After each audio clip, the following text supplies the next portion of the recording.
Sa nakaganyan, sir, ito nga, nga ini-explain. Kaya ko ilakad yan. Yung ganito, ito, bukod dito. Alam mo ba, nung pinuha namin yung panare,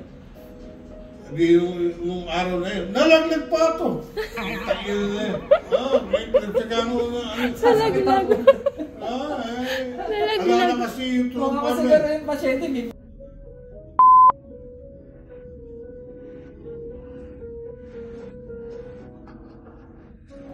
ngayon, lumit pa yung hamster.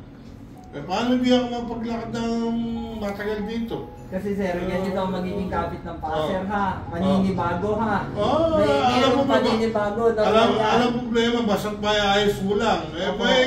Talaga na, kung basta sa pistiso, bago pustiso, maninibago ka. Tama yan. Yung tagal ko na, ito pinagsiga ko, yung pa kaya. Na bago. Tsaka ito sir, mas malambot. Matibay yan. Kaya lang, ang ibig ko sabihin, pagka nagpagawa ba na ganito ulit may additional.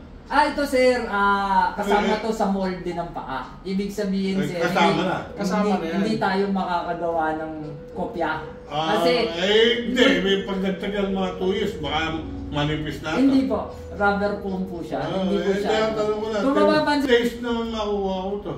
3 to 4 weeks sir ang gawa natin. Only 1 month, ano? 1 month. Pero ano lang, hindi, tatawag ka lang sa akin. Hindi katawag ko, tulog ako ng tulog. Di ako, kalahating taon na ako dalawang taong tataga. Time frame lang yung binigay. Sige, ibigay mo na ako.